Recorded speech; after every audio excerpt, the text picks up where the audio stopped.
Austrian Economics, and David Hume's Is-Ought Conjecture. David Hume's Is-Ought Conjecture, also known as David Hume's guillotine, has been very influential. It's a moral argument. This moral position has been adopted by both Mises and Hayek and the Austrian economics community generally, and it's the intellectual foundation behind the subjective theory of value. But ultimately, this is not an economic issue. This is a philosophical issue. Hume's Is-Ought attack on morality was a major influence on Kant and Bentham. The whole utilitarianism ethics was a response to the idea of this Is-Ought fallacy. Not to mention that it's also the philosophical basis behind moral relativism. Before we continue, we ought to get an explanation of the Is-Ought Conjecture fallacy. I searched the internet to find the most common video on this fallacy. Not surprisingly, the most watched video was done by BBC Radio 4. It's an excellent explanation. Can you derive what you ought to do from facts about the world? This is a style of argument many people use. They take how things are and use that to draw conclusions about how things should be. For example, we evolved as meat-eating animals. Therefore, we ought to eat meat. Is this a reasonable way of arguing? David Hume thought not. In his view, people move too readily from observations of facts to judgments about values. There's a gap in their reasoning. This is the famous is-ought gap, also known as Hume's law or Hume's guillotine, because he severs any direct connection between facts and values. In the meat-eating example, there's an implied unstated assumption. We ought to do whatever we evolved to do. But that is a controversial moral premise that vegetarians would dispute. I think the first thing that I should point out is that while Hume is arguing that people are making a logical mistake, Hume not only attacked the basis of morality, he rejects reason. As this quote points out, reason is and ought only to be the slave of the passions, and can never pretend to any other office than to serve them and obey them. So he's accusing people of making logical mistakes, but he's saying reason is basically impotent. So this is a contradiction in and of itself, which should have disqualified this insanity in the first place. But unfortunately, as I said, his ideas were taken seriously by people like Kant and the utilitarians like Bentham. The one thing that all these people have in common is they're happy to attack reason. And this is also an attack on John Locke and the idea of natural rights, which is the basis of the United States of America and common law.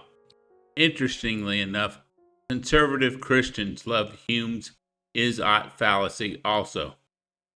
Their response is that morals are impossible without God or religion. You hear this all the time. So we see Hume's Is-Ought fallacy is the intellectual support behind both the so-called right-wing collectivists and the left-wing collectivists. Hume's Is-Ought fallacy is also the intellectual foundation or cover for moral relativism, which is destroying the West today. The idea of moral relativism is that there's no such thing as a correct or one morality. Thus, if you live in a different place, a different set of morals apply.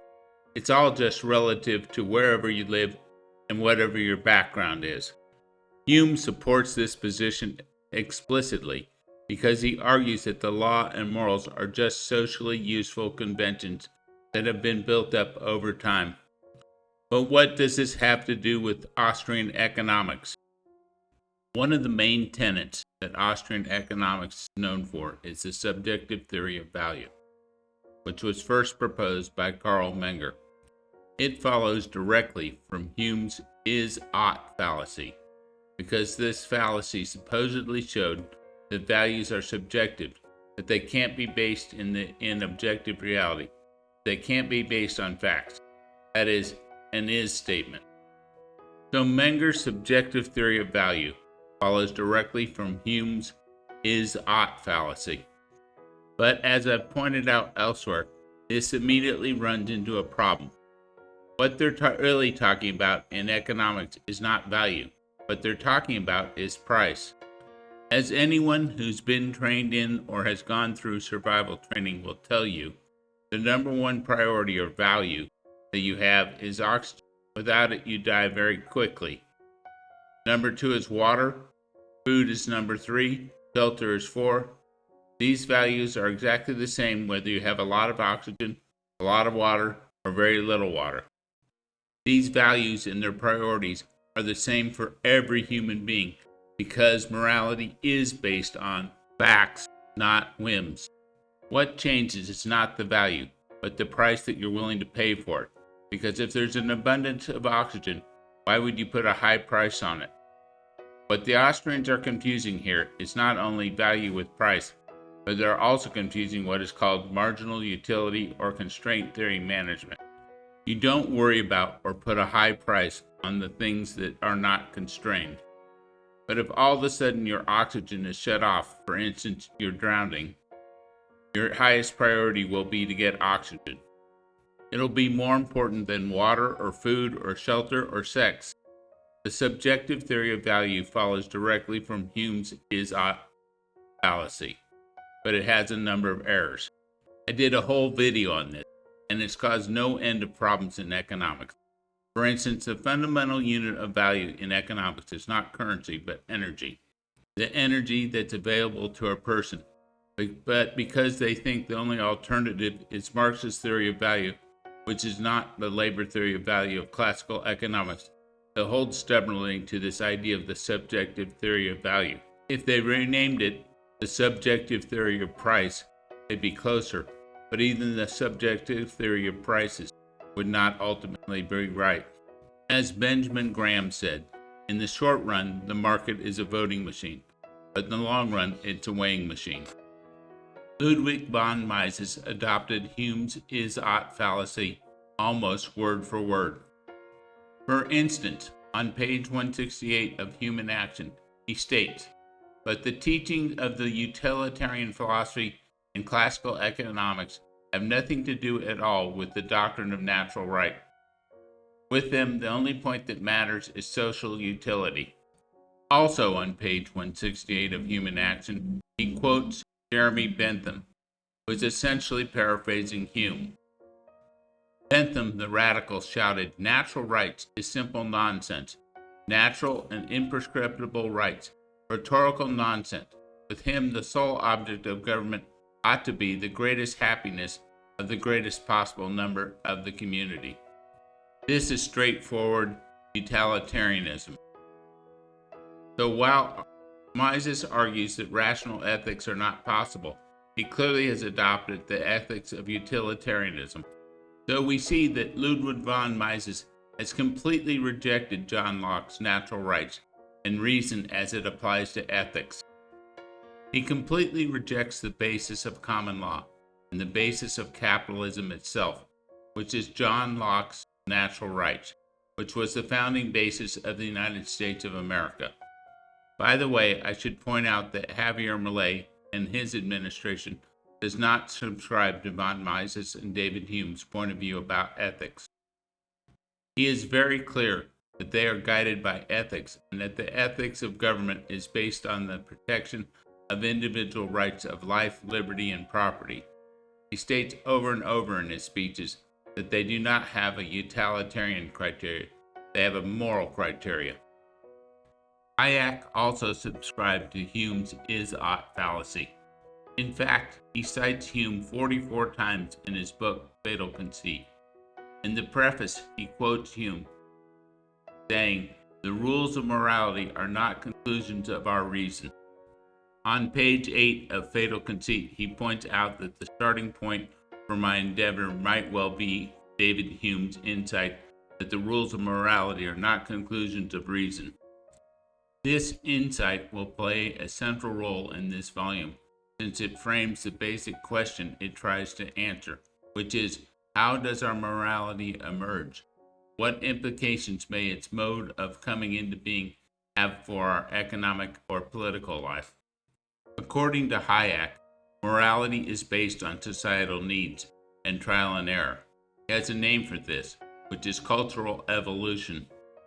He doesn't think we can use our reason to come up with rational laws or rational ethics. This, again, is completely at odds with John Locke and the founding of the United States of America and common law. On page 66 of his book, Fatal Conceit, he states, "After all, it was over 250 years ago that Hume observed that the rules of morality are not the conclusions of reason." Yet Hume's claim has not sufficed to deter the most modern rationalists from continuing to believe, curiously enough, often quoting Hume in their support, that something not derived from reason must either be nonsense or a matter of arbitrary preference, and accordingly continue to demand rational justifications. This is the most absurd and obnoxious statement. It was over 350 years ago that John Locke proved, in fact, that the rules for creating a just society were based in reason and logic and evidence. So Hume's and Hayek's comments here are just off the charts nonsense, and the empirical evidence of the correctness of Locke's position was demonstrated overwhelmingly by the United States of America and by common law more generally. The whole idea of Hume's cultural evolution is that there are limits to human reason. So not only is Hayek buying into the anti-morality of Hume, he's pushing an anti-reason point of view. Hayek considered one of his greatest achievements his work on cultural evolution, which lays out his epistemology and his ethics. According to this theory, rules, norms, and practices evolve in a process of natural selection operating at the level of the group.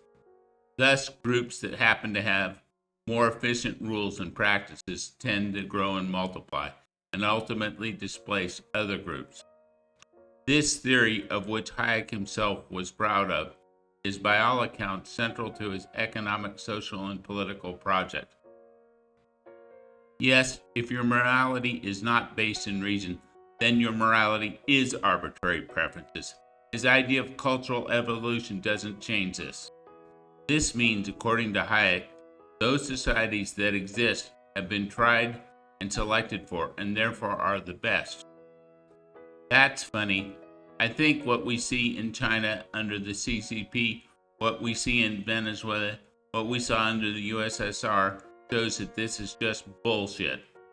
So we see Hume's Is-Ought fallacy has caused untold damage in the Austrian School of Economics.